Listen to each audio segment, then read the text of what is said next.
Stone County Extension saves the world. No! I don't know if we recorded any of that. Guess who's back? Back again. Guess who's back? What? Tell a friend. Oh, okay. It's Stone County Extension Saves the World, Episode 3. We're back. We've been gone a couple of weeks. Yeah, we've been busy. Yep, having other things to do. So I was at my NEAFCS conference, which is National Extension Association of Family and Consumer Sciences. It's a mouthful. It is Yeah. at Grand Rapids, Michigan. Grand Rapids, Michigan. All and the way to Michigan Michigan. was nice. Yeah, a couple of weeks ago, I was over in Northeast Arkansas for the iLead program. It's pretty neat. What'd they have you doing over there? We just kind of went around and toured some of the research stations. Like we went over to Kaiser, like the first day. It's like the Northeast Research and Extension Center. A lot of cotton is what we learned about over there. When we were on our way through the Boot Hill, they were harvesting a lot of cotton, and the fields were beautiful, and they were making those huge bales. Yeah, we got to talk with the breeder. What was his name? Dr. Fred Borland. He was real neat, like old man. He seemed real cool, real chill, but he's like one of the last ones in the, I think, nation that are funded like through like extension, like one of the last breeders. Cotton specific. And so he's breeding cotton. Did you know it came in many different colors originally? Yeah, like they showed us like green and brown. Yeah. But yeah, that's like natural. The white that we think of is like they've bred it. It's the mutated version. Yeah, I remember the day I learned that it was different colors. I think even pink, maybe. But I have seen the green. I've seen that before. Yeah, and there's cool. a lot of different varieties. I don't know nothing about row crops really. The guys It's a little listening, rocky and hilly up here. on forages and beef. That's what I kind of know, and fruit and vegetables. A few blueberry things, maybe. Yeah, but it was real neat. We got to stayed in Jonesboro and then went to the Northeast Research Station or Research Extension Center, and then we went over to, we had like a farm tour, and they showed us, you typically think of rice as like flooded fields, but we went over and toured, I may be mixing up my days. We went to the Rice Research Station over there at Harrisburg and showed us row rice. That was neat. I've never been around rice. So not all of it's flooded? Yeah, they run that poly pipe, that white poly pipe, and then poke holes in it, and their fields are kind of, I think they said, on a 2% grade, and it just kind of goes down. One guy we seen, he was working on a project where they could like flood the field and it'd go down and get in the reservoir, and then he could pump it back up and recycle it. Oh, that's cool. Yeah, that was real neat. One of my good friends in college, she knew a family, and they grew rice on their farm for an entire country. Just that family alone supported an entire small country. That's amazing to think what farmers in Arkansas can do. Well, Arkansas, we're the number one in rice production in the United States. Yeah, that's impressive. But, we, what else did we do? We went and seen a cotton gin. Have you ever seen that? That's neat. No. That Eli Whitney that invented the cotton gin, smart people. I'm glad there's people smart. Yeah, no, maybe we shouldn't have that in there. I'm glad people are a lot smarter than I am. Yeah. You don't want me doing brain surgery on you or anything. Yeah.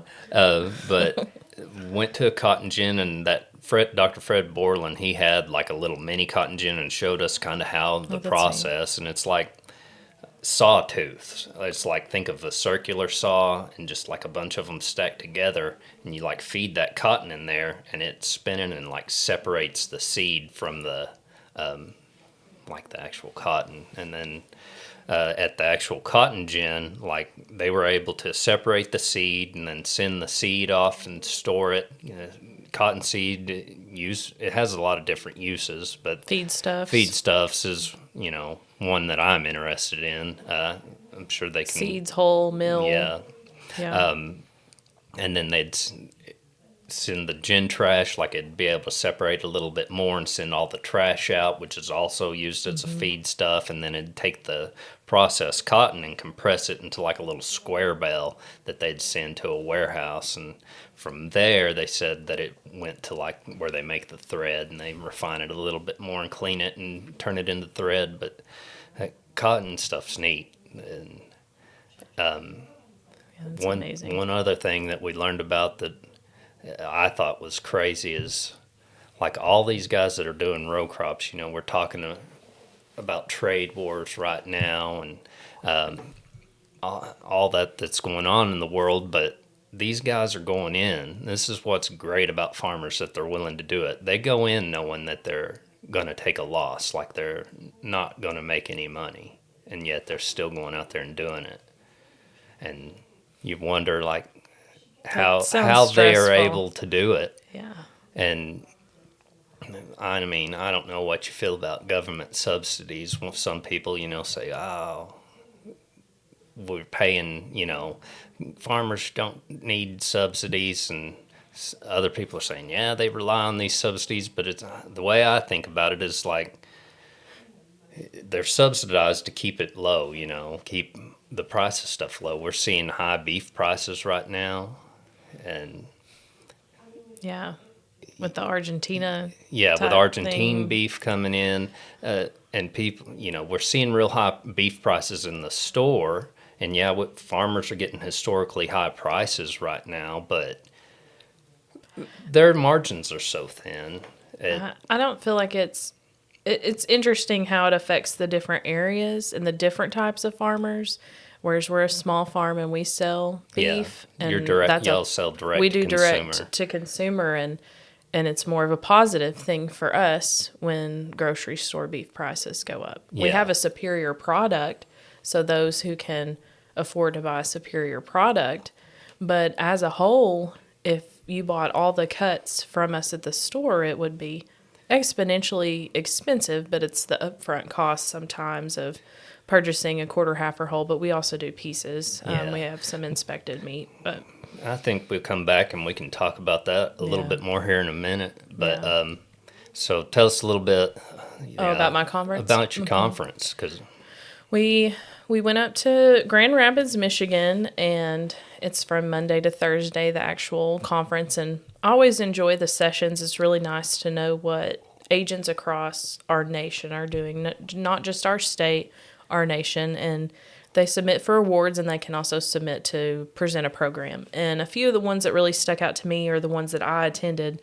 There was a poverty simulation, very similar to a reentry simulation that we do in Arkansas, but they're doing that in Oklahoma. And I thought, with everything happening right now, that would be a very interesting program to get to go through. And they talked about that a little bit. And then digital with the older adults was a few sessions I attended. how do you think that'd be? I think I might need help too, so I'm not sure if I could be the one helping, but I know how irritating it's getting as I get a little older when things change on my phone or computer, and so a lot of older adults, I think that was out of Ohio Extension, he said they were really interested in music, and so getting music or the digital coupons on your phone, and they said one time they drove around for an hour getting a lady's Bluetooth set up on her car. I bet I got some guys that needing help doing their premise ID tags so we can come do the bangs. I'll be like, Anna's working on... thanks, Anna's working on working with older adults with this technology. Just come on in. I'm Come sure on she'll down. be happy to sit with you and figure out how you can work this technology. I think we may have to find a few younger individuals to assist. But, we always tell people to come in if they're having trouble with some of these online sign-ups for programs. I mean, technology, like we got that grant for that Logitech system, that camera, and I was setting that up. Like I'd set it up when it first come in, and it messed up. I know how that went. Yeah. Yeah. So little story, like our boss, we hired he's our boss, but he's an associate district director. So we originally, like back in the day, they had the associate and district director and associate district director. Well, then for a few years, they just had the district directors, where we just had one district director. Well, they went back last year, I think it's been a year, and hired associates. Well, our associate, he's our buddy, but he's coming to what was he coming to do? To talk to us, to give us some updates and see our office. And I was so confused. That thing had me so flustered. I'd spent all day like putting it up and taking it down to get it right, and then it got paused on this deal. Yeah, and you kept messing with it. We're supposed to have this meeting. Come in, and we're supposed to have this meeting, and I was just so unaware of what was going on. I'm like asking him questions, and he's like, I think that's a job for IT. I think that's a job for IT. Yeah, he needed to go. And then, he's in a hurry.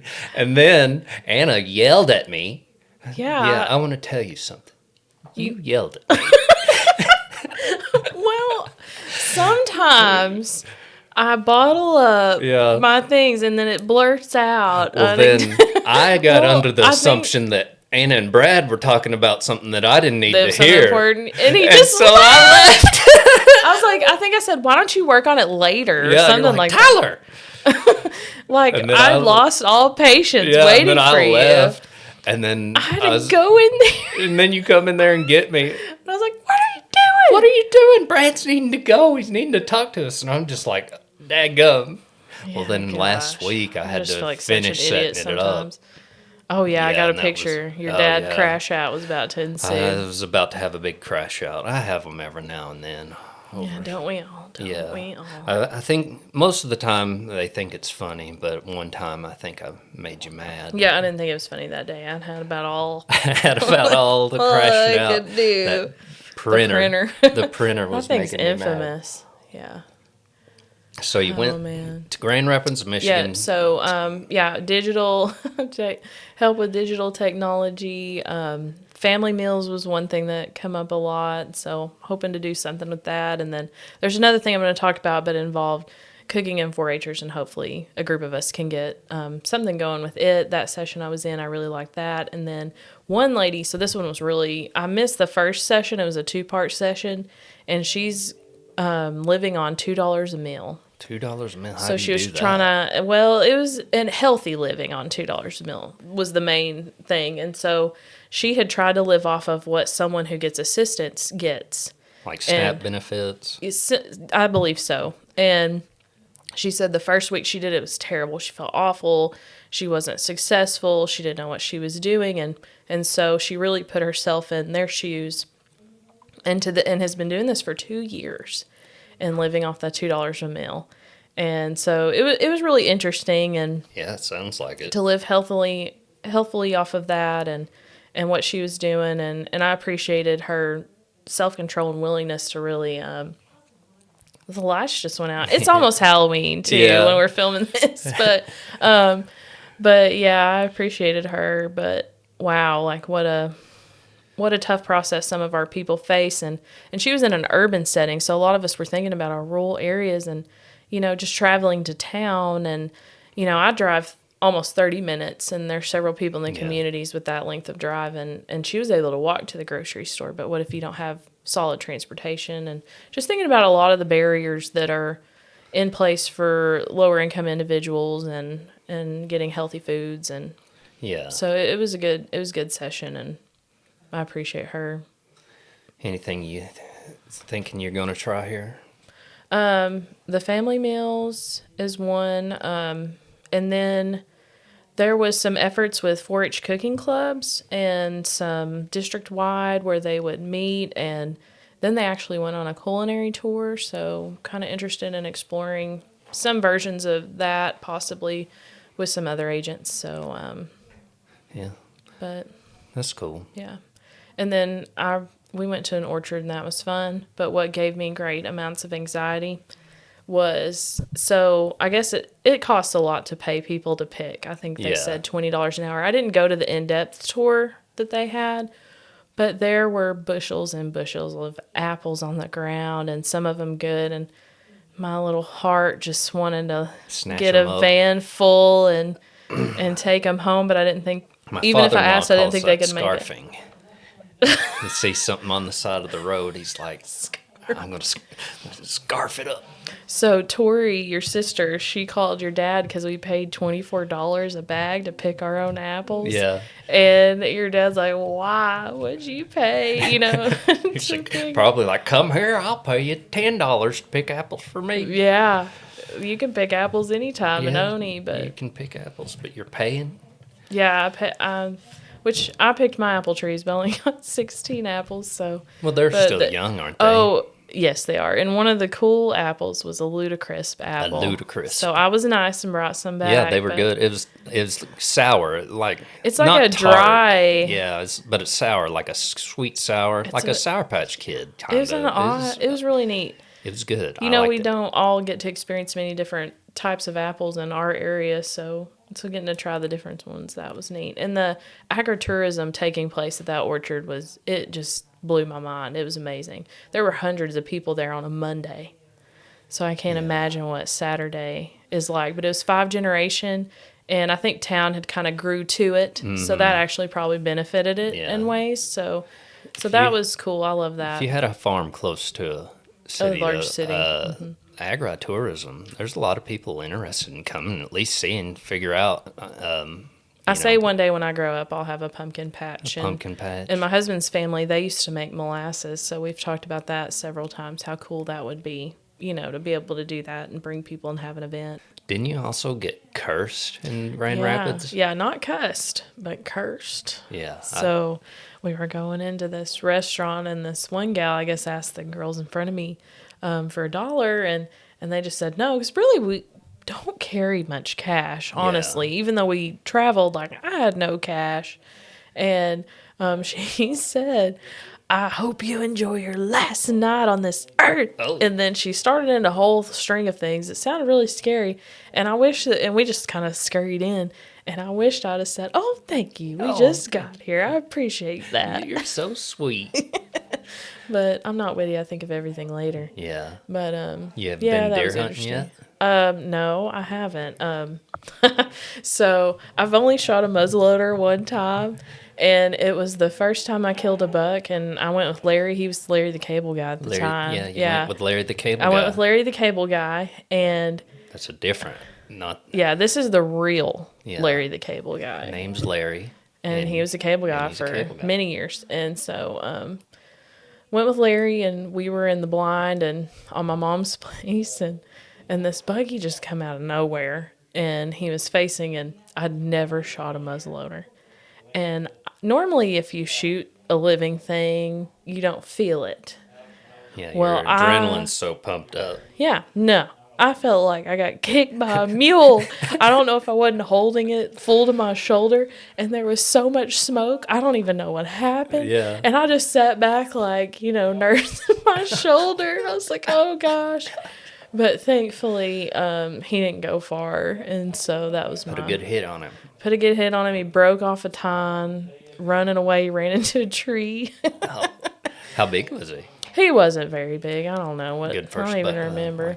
Were you excited? Well, I was excited. My first deer kill was not enjoyable. I got shot hurt. We can talk more about dealing with things like meat safety in a minute, but that almost, I didn't go hunting for a year or so after that, because it was just, I don't want to say traumatic, but it didn't go good. Didn't go how you thought. No, it ended up in a chasing, because it's really let down when you shoot one and they're gone. So, but anyway, enough of that. I've missed, like, I didn't kill my first deer till I was like 19, and I'd go, like, my dad took me when I was a kid, and I remember the first deer I ever shot at, Dad did give me like a little 20 gauge with some buckshot. Oh gosh. And I'm pretty sure it was either a button buck or a doe. It wasn't legal because we couldn't even. We couldn't even. You weren't supposed to kill does, but I was like, no one's gonna know.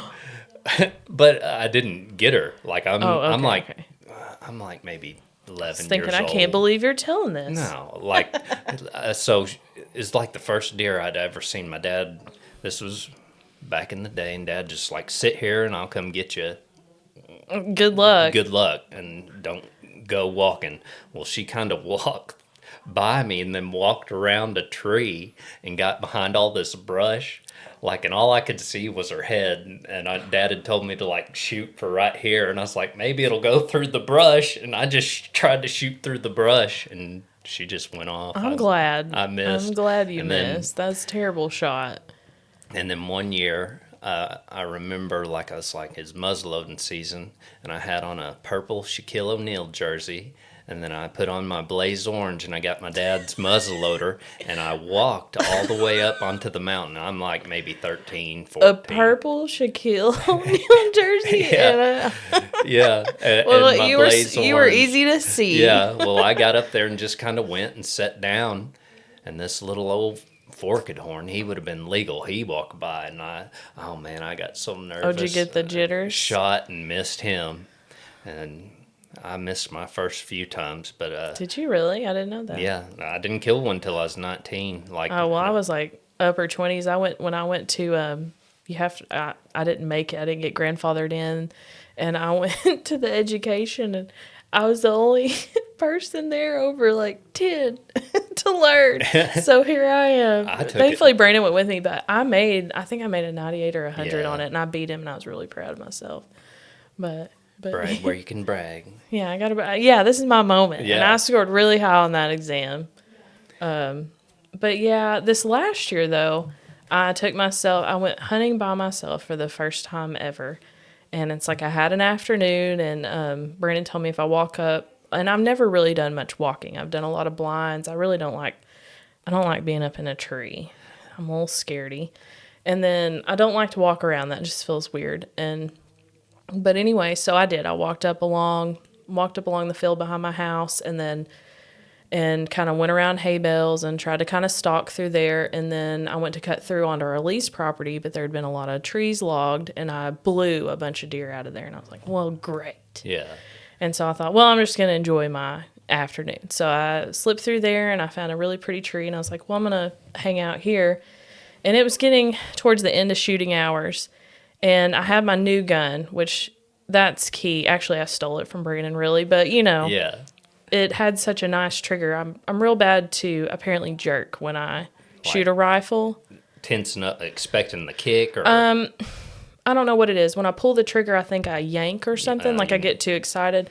And that's why I think I had that gut shot experience with my doe. But anyway, so this was the gun I shot my antelope with, and I love it. And I took it with me, and it's really lightweight and has that really great trigger on it. And I was ready to leave, and I was like, well, I'm not just going to stand up. I'm going to look one last time. And I looked around a tree, and there was a doe, and I was like, oh my goodness. And so I learned when I shot my antelope, like, check the settings on your scope. Yeah. Don't be stupid like I am half the time. You Every weren't time I've been zoomed turkey in? hunting, I've done something stupid. Yeah. My antelope, I was not zoomed in. It's a miracle that I had such a great shot on him, but testament to that gun. I love that gun. And so I leaned around the tree, and there it was. So I got myself braced really nice. Like I got my setup good because I didn't want to shake or anything. Yeah.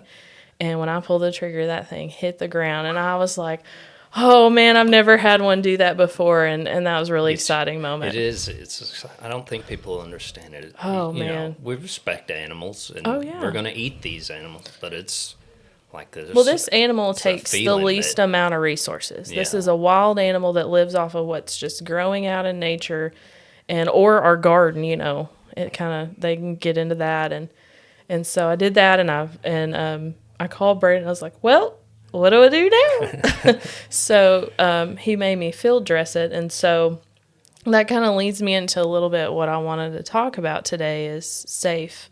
Safe deer handling. Safe, yeah, wild After- game. So when we went to Wyoming, we made field dressing kits. Of course, we backpack hunted then, so we had to do everything in the field.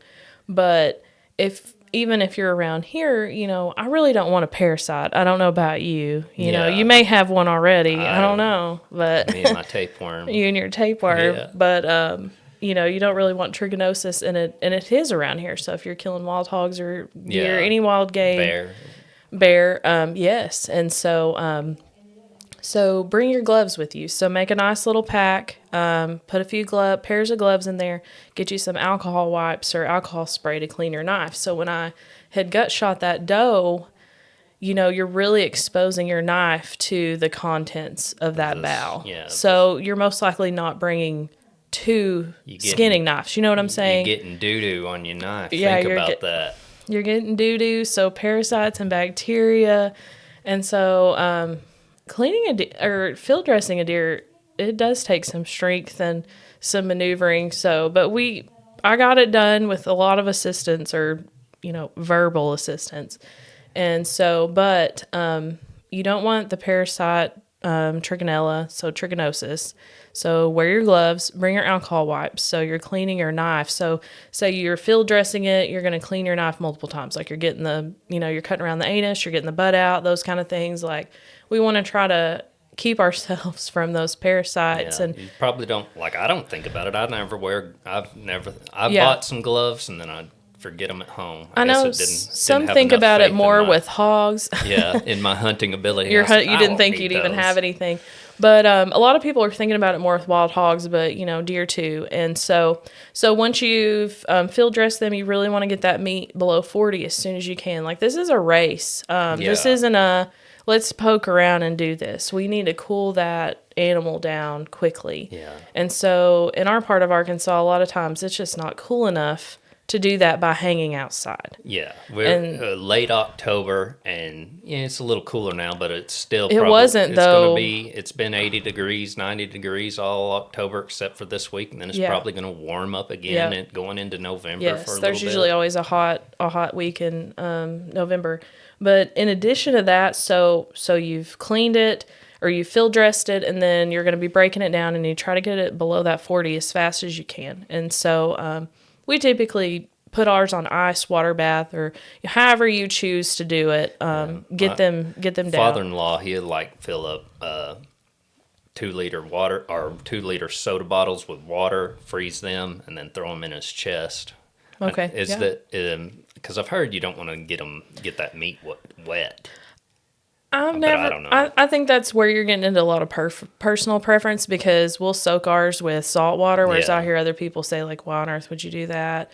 But you know what? It works great for me at my house. So I let mine soak a few days in ice water before I do anything. But yes, if that's not how you do it, that's fine. Either way, just get it below that 40.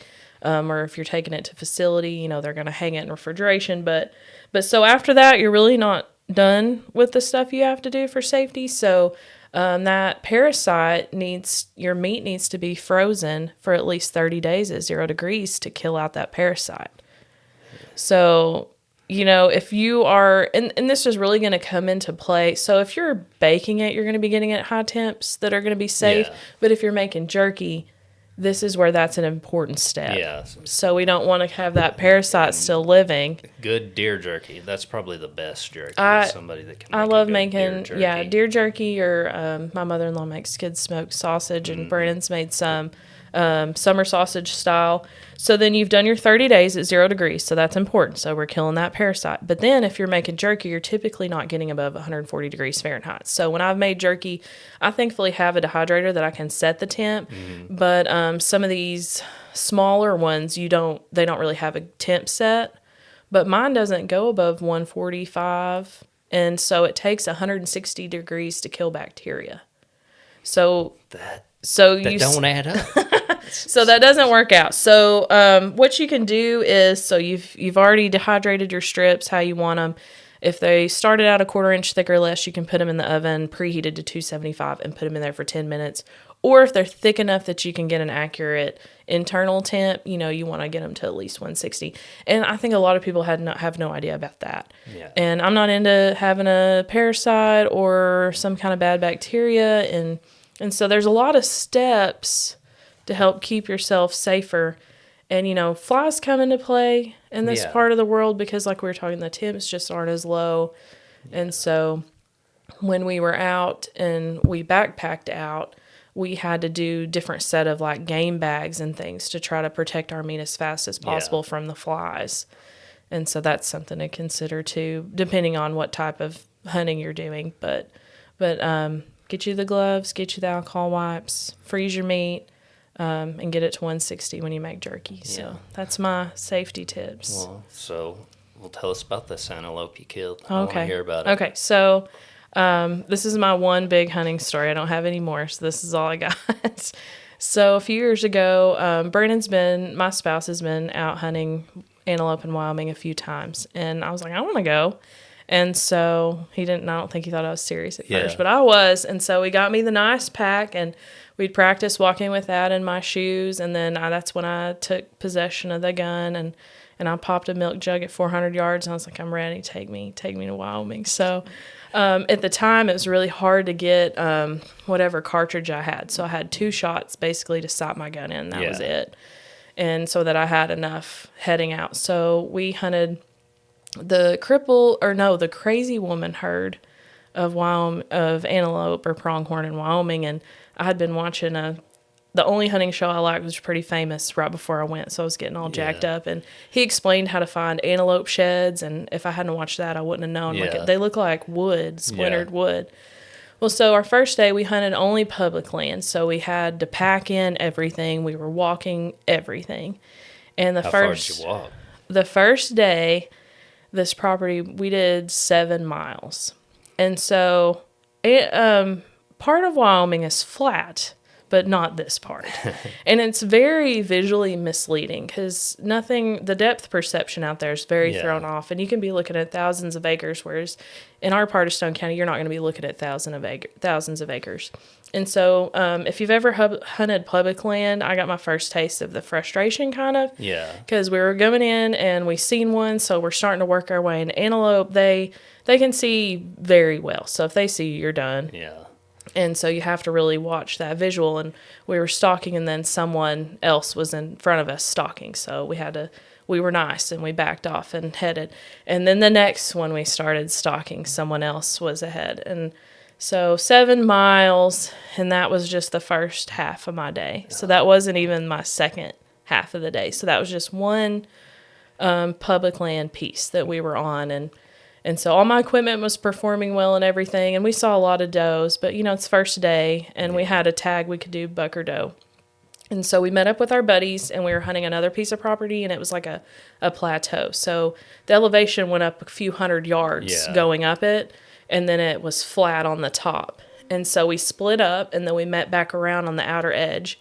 And you've got to be really careful out there because fences mean nothing as far as property lines. So there's public land and private all there together. And antelope, they do not jump a fence. They'll go under, but they will not. Yeah, I heard that they've evolved to not jump over. Yeah, they're not jumping over that fence. And you look at them and you're like, you could do it. You could do it. But they don't. So they went around the northern side of the property, and we went around the southern. We met up on an edge, and we were looking down and just glassing. So just sitting there having a good time, watching.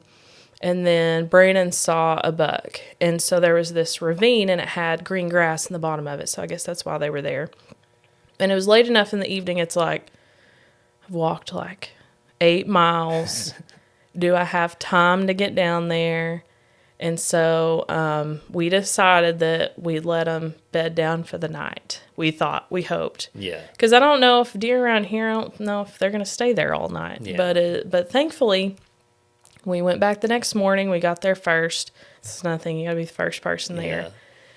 And we got up top, and we couldn't see anything. I mean, it was black pretty much. But then when it finally got daylight, we couldn't see them anywhere. And a herd of cattle moved in. And the Angus cattle out there, the fattest, roly-poliest looking things. You don't even know what they're eating. Apparently, the grass must be very nutritious. It's probably, I don't know how nutritious it is, but they probably just got so much.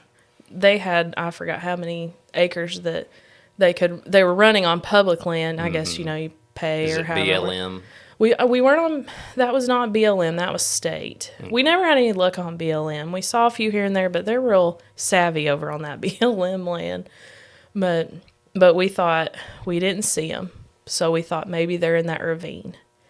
So we went all the way down the plateau, several hundred yards down, and there was these 2 goofy horses, and they come into play a little bit later.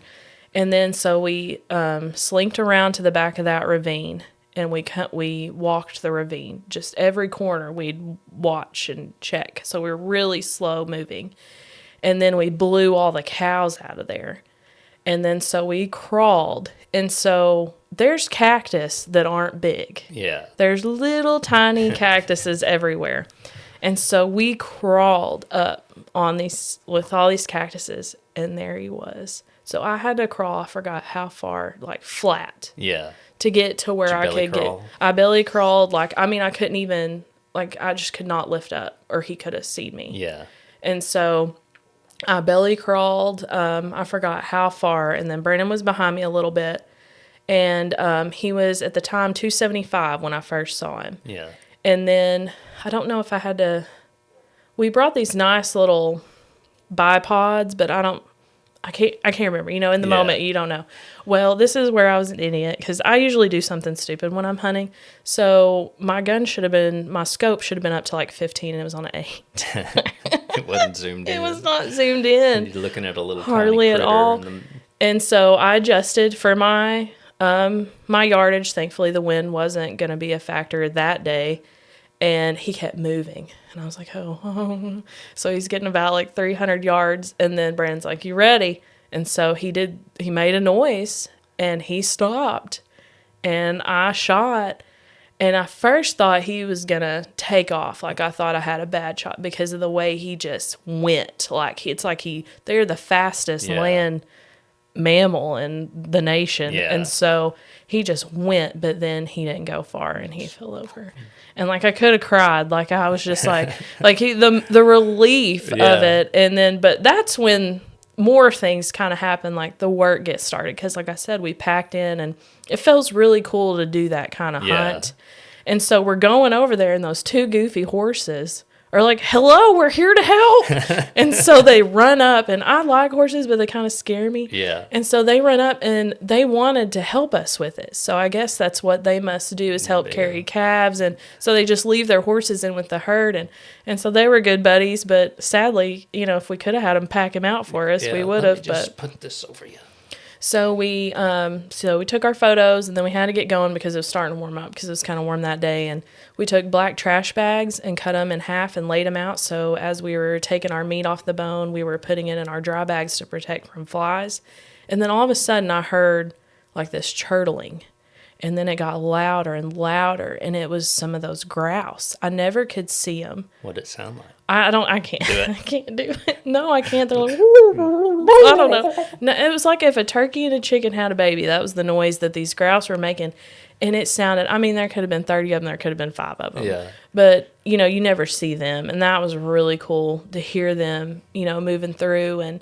And so we got everything. And you can't, there's waste rules. So you've got to get everything off the bone. So we got all packed up, and I got the head because, I killed it. So. But we ate lunch right before we walked up that, So here my pack has at least 40 more pounds. Or maybe not even, I don't know, but it felt like it. Yeah. And so Brandon had way more than I did. So I get my pack on and have to go up, this few hundred yards of elevation. I just ate a sandwich, and it's like 80 degrees. And so I'm feeling kind of pukey a good way up. But I turn around to just kind of, the way you turn around, it makes your pack less heavy. And I look down, and there's a full set of mule deer sheds. Oh, cool. And I was like, I'm so glad I needed to puke, because, and so I went and got them. So that was awesome. And then I packed my deer out, and then we cut him up in the hotel park and area. But they were set up for you to do that. Yeah. And it was cool. And the lady that worked there called me the lady hunter, because I guess she had not seen a woman hunting. And so that made me feel special. I would love to do that again. Sounds fun. I would do it again in a heartbeat. That was a really good experience. And the next day we ended up, maybe not the next day, because it was super windy. That was not fun. But then Brandon ended up getting a doe in the same area. Yeah. And so we were good to go. And then we went through and went sightseeing and come back home, and I loved it. I'd do it again in a heartbeat. Yeah, that first deer that I ever killed, I didn't handle his meat properly, because I was too excited. I think I drove him around everywhere and showed my everybody. And he was gosh. just this he's a pretty nice little wide. Little tenderoni. Yeah, 7 point. But I was like, I'm getting this thing mounted. He's so weird. He's awesome. Did But you? no. Like I think I ended up like cutting his deer horns or his horns off and making a set of rattling antlers. But yeah, like it was on a Sunday. I was like, I'd stayed up all Saturday night. I think the day before. You stayed up all night? Well, not all night, but I'd stayed up late. But like the day before was the opening day of gun season. So is a modern gun. Modern gun. And like I'd set all day. Like I set like I got there before daylight and I didn't move, didn't eat nothing and sat there all day. And you were awake? Yeah, like I was sitting there hunting and didn't see nothing. And so I think we hung out, like me and Ryan hung out and stayed up late and kind of woke up the next morning before church and I was like, well, I don't even, what's the point? Well, That sounds about like you still. What's the point? I'm not going to see anything. I'm Why not bother? gonna see anything. I was like, well, I'll go out there. And I'd hunted with the shotgun all the years, but when I turned 18, I'd bought me a little Walmart special rifle, 270. And so it was the first time I was really hunting with a rifle. And like I just go out and set up against a tree kind of behind the blueberries there. The day before Dad had killed one right there is why I went back there. Okay. And he killed a pretty nice little 9-point. And I was like, dadgummit. Because I'd set at this one place where I thought I'd see one and didn't see nothing. And he killed one. But then I go back there because he's like, you should go set there. And so I just go set up against a tree. And it was about 8:30.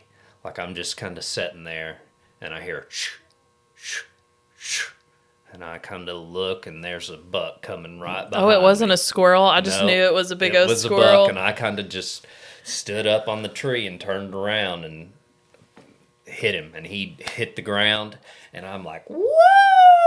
Did he hop up? And No. then he hopped up, and he kind of ran off, and I was like, no! But he didn't go. He didn't go far, and I got him. Oh man, I think I was so pumped up. I think I carried him out. Like you were just the adrenaline yeah, was I going. just was like pulled him out, and I think I drove him, went and showed my dad, and then drove him. Had you even field dressed him? I gutted him. Oh, okay. Tagged him, and then like I think I went over and showed Ryan, Lance, and Gwen, and then went and showed everybody. You just anybody you could anybody think else, of. like, look at this.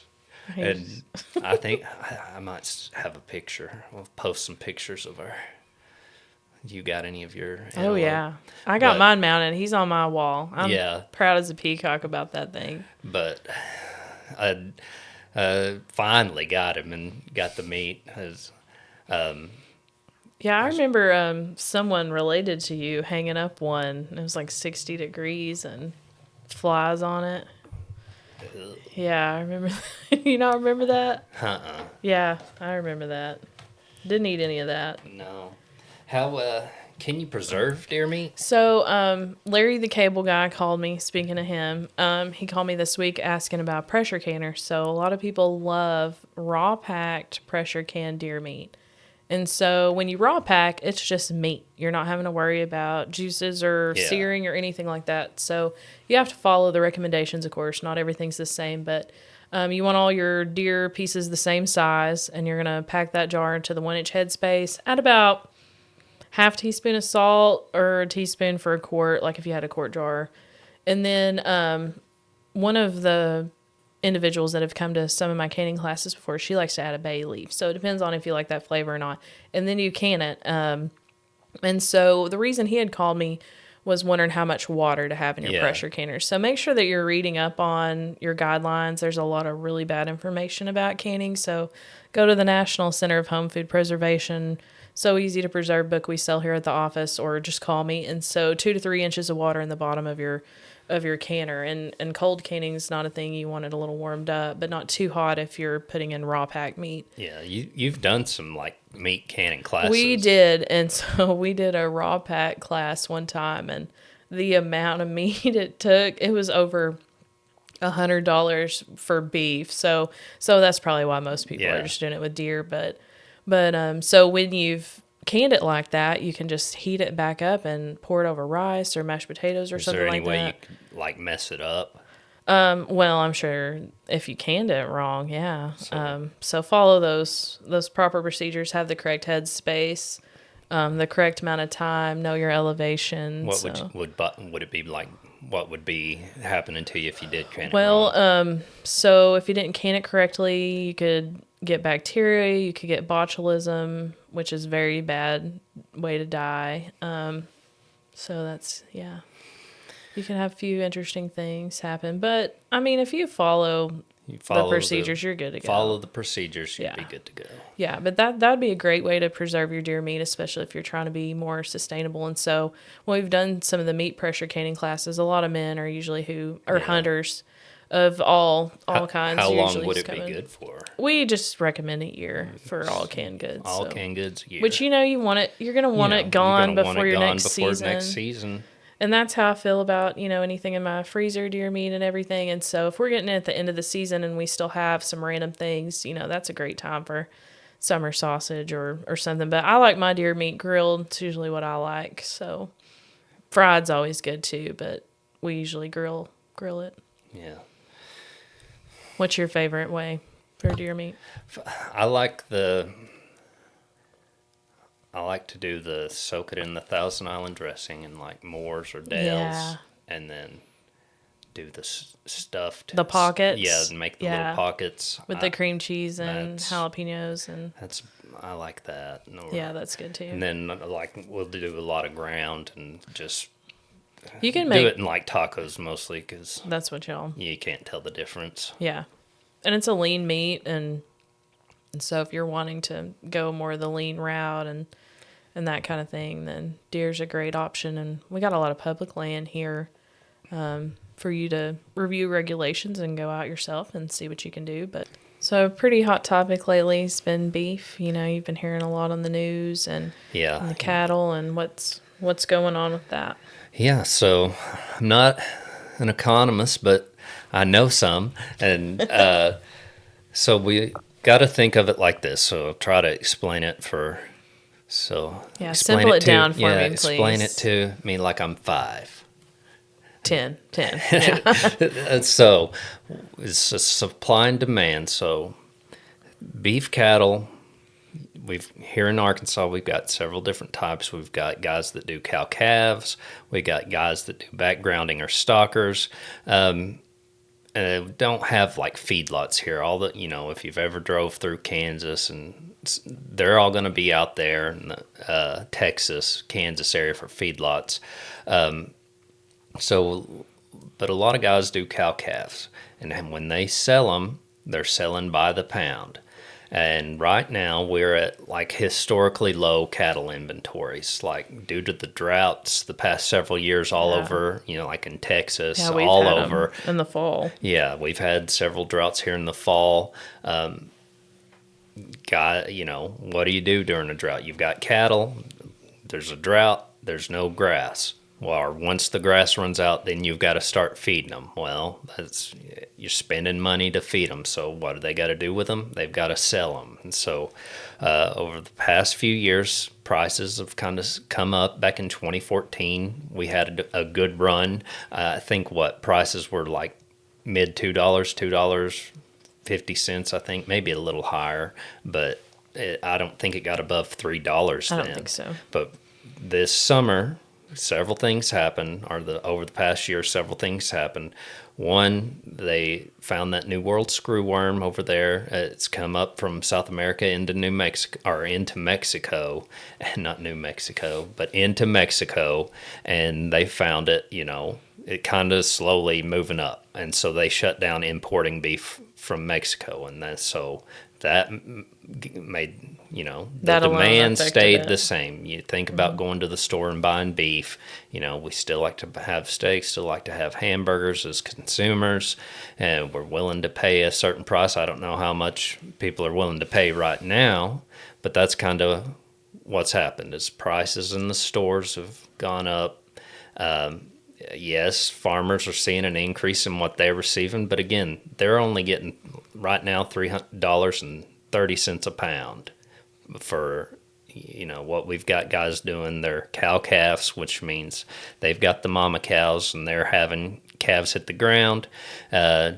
Typically, guys do it, and they'll be fall calvers or spring calvers, which what's preferred is to have a calving season, a short calving season, and that would be 90 days or less. You have guys that do a year-round calving season. That's Yeah, not I know preferred. a lady that has. Yeah, we were working with her to try to Trying get to her shorten at it least up. 2 seasons. And if you think about it, why you want, so if you're a buyer, you want similar cattle, like you want them to be uniform. And think about, okay, well, that calf can average, maybe gain 2 pounds a day. That's pretty easy to do.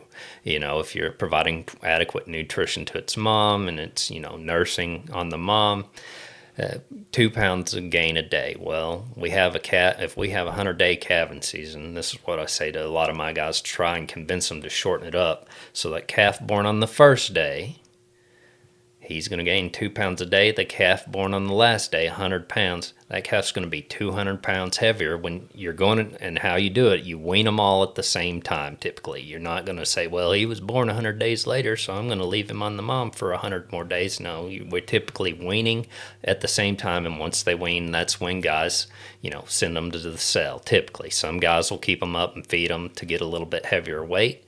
So that's quite a difference in so looking at weights. Weights and prices right now. So feeder cattle futures, which is what's dropped in the past few days due to the announcement that we're going to I bet it happens, that we're going to start importing more beef from Argentina.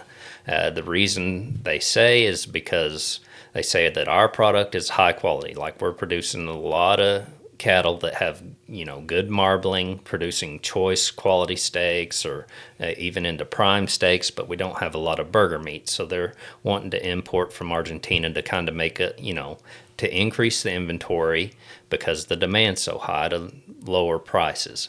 Well, this first drop, you're probably not going to see any drop in prices at the grocery store. I haven't been and looked at meat prices, but I think I heard the other day that steaks are like $25 a pound. I think burger meat's $8 a pound. I get all my beef from my father. Yeah, Y'all are the same. Mine's from labor. Yeah, We pay in. I've not done a lot of labor lately, but Brandon does. You get paid in beef. Yep. But so think about it. You're paying $25 a pound at the store. Well, the farmer, they're only getting $3.30 off the live animal that they're selling. And that's for like a 500-pound animal. As they get heavier, that price typically goes down. So feeder cattle, which is what we consider like 5 to 800 pounds, these are going to be the ones that are going into a feedlot to eat, and they're going to feed it with grain and get it up to like 1,100, 1,400 pounds. And those are what we call live cattle. And I think live cattle prices I think it got down to, after the announcement, it was at like 247 per hundredweight. It dropped to 224 for live cattle prices. And then, feeder cattle prices fell from $380 a hundredweight, so every 100 pounds, so to $339 dollars per hundredweight. And so you think about that, if you're a farmer, and say you're a spring calving farmer, which means you probably had calves in February. If you're less than 90 days, say hit the ground in February, March, April. You've got calves throughout that time, and you're going to leave them on their mom for 5-6 months, and then you're going to wean them. So what do we do when we wean them? We wean them, and then we take them to the sale barn to sell. Well, if, a couple of weeks ago, if we were taking them to sell and they're $380 a hundredweight, let's say we take a 500-pound calf. That's $1,900 you would have got per calf, 3 weeks ago, compared to, say, you selling today and the price has dropped to $339 a hundredweight. And that 500-pound calf is $1,600, almost $1,700, $1,695. So couple $100 that you lost out on.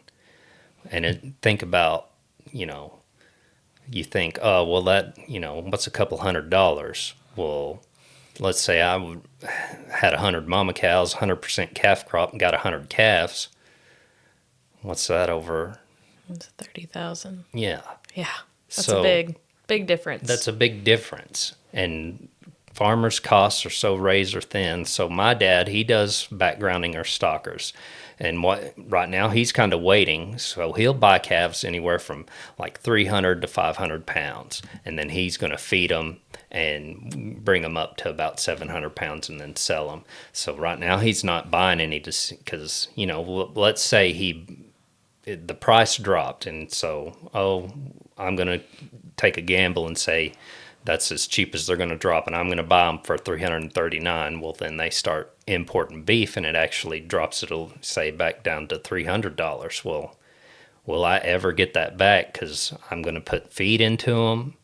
I'm going to, have to doctor them. Maybe you're going to have death, loss, mortality.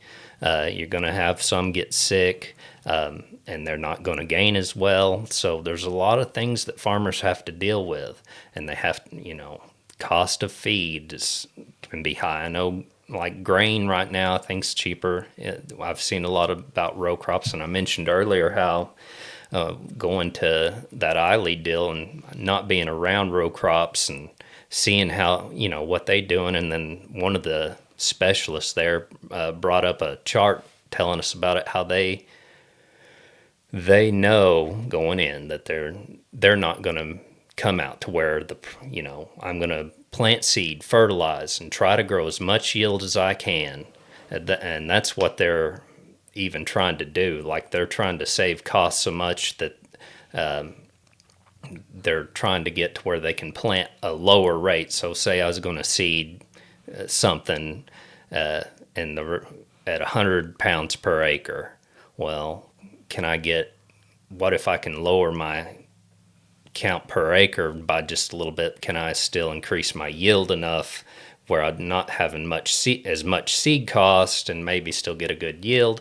But they do all that knowing that on the other side, their product's not going to be worth what they've put into it. And so they're selling at a loss.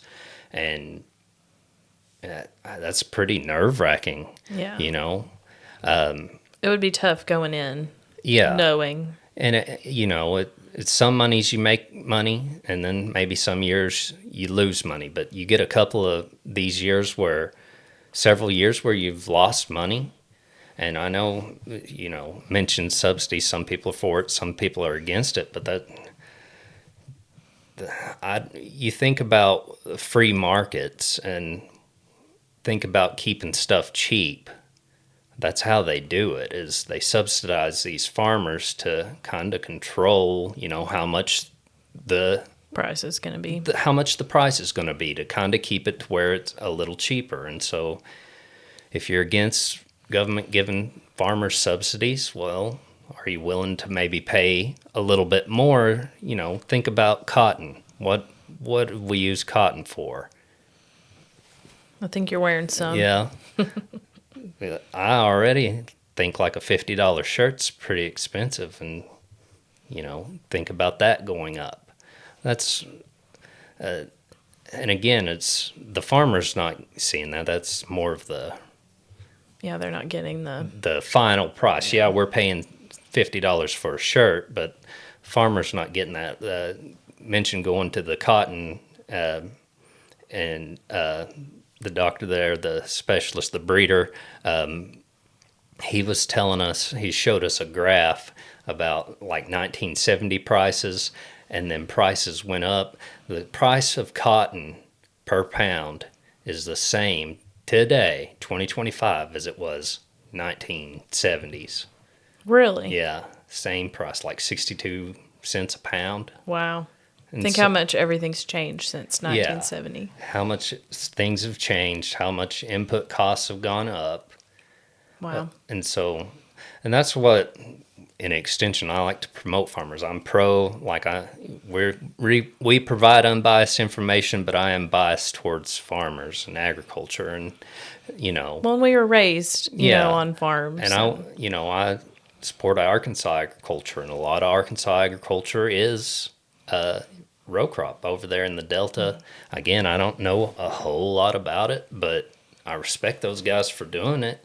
And when they're hurting, like when prices are down, well, that just means that feed costs for cattle guys are low, and it's like not some things that are good for some farmers. Yeah, it's kind of wild. Like one side of our state may be hurting and the other Yeah. benefiting, and Yeah. and then can go both ways. And It's wild. But then We the were. consumer, they think that the farmer's out there trying to kill them. They think the farmer's just rolling in the dough. Rolling in the dough. They and think that- everything's a large farm, but it's so many so many families, fa- generations that are going into it. And at our NEAFCS conference. I didn't realize, but farmer suicide rate is 2 to 3 times higher. You say that, and you're like, I don't know about that. Well, I didn't go to this session, but in one county, within 2 years, 5 farmers had committed suicide. Dang.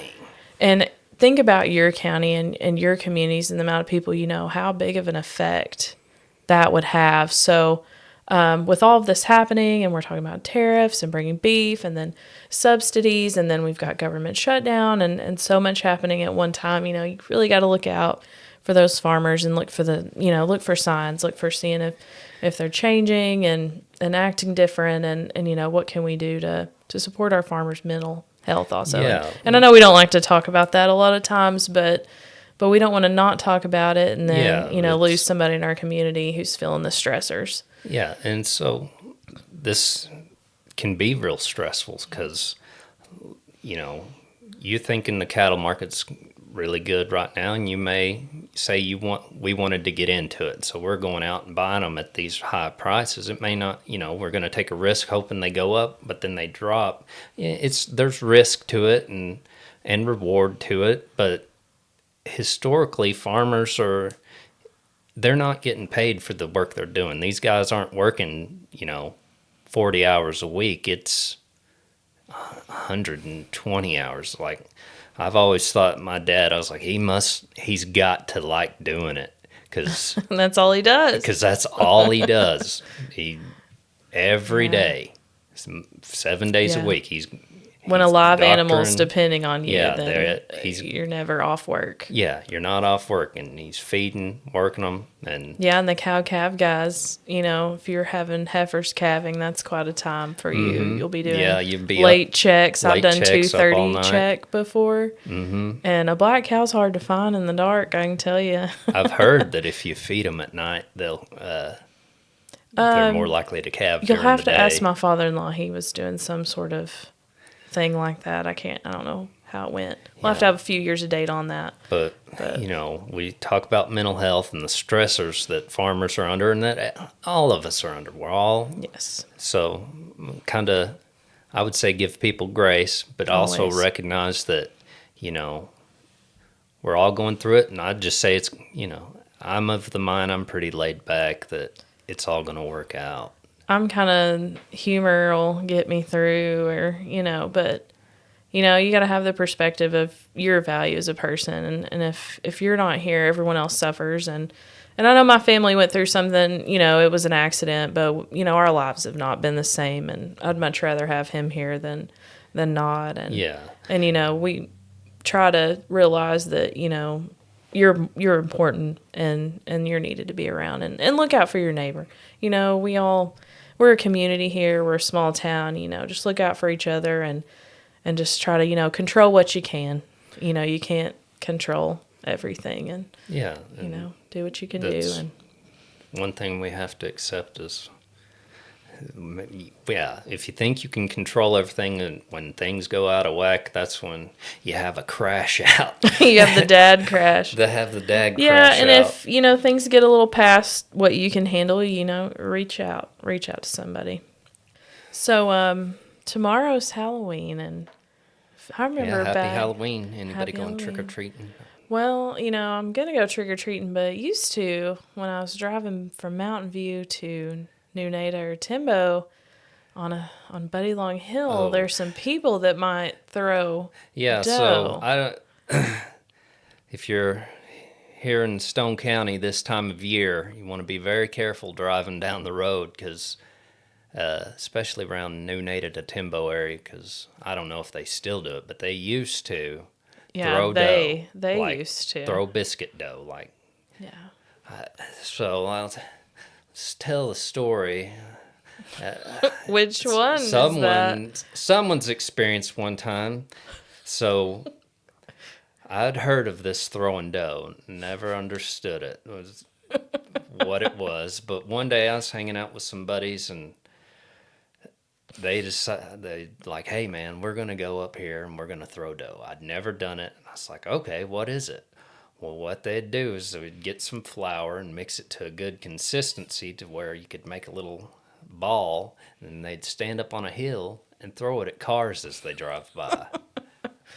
And my first experience with that was, we were up on the hill, like we get up there and it's like, all right, here's the rules of throwing dough. Don't hit any cops. That was the only rule. That was the only rule. Now, I will say, I don't recall a rock ever being in any of the dough that was thrown off of that hill. Yeah, we didn't put rocks in it. I've heard of people being little jerks. In and other doing that. places, yeah. But anyways, with dough throwing, they get up on a hill and then they'd throw them as cars go by. Well, my first experience, the one rule, don't throw at any cops. Well, that first car that comes through, everybody just kind of stands up there and just kind of lobs it. And we're up on a hill looking down to the road, and bam, bam, bam, bam, blue lights. And they flip around.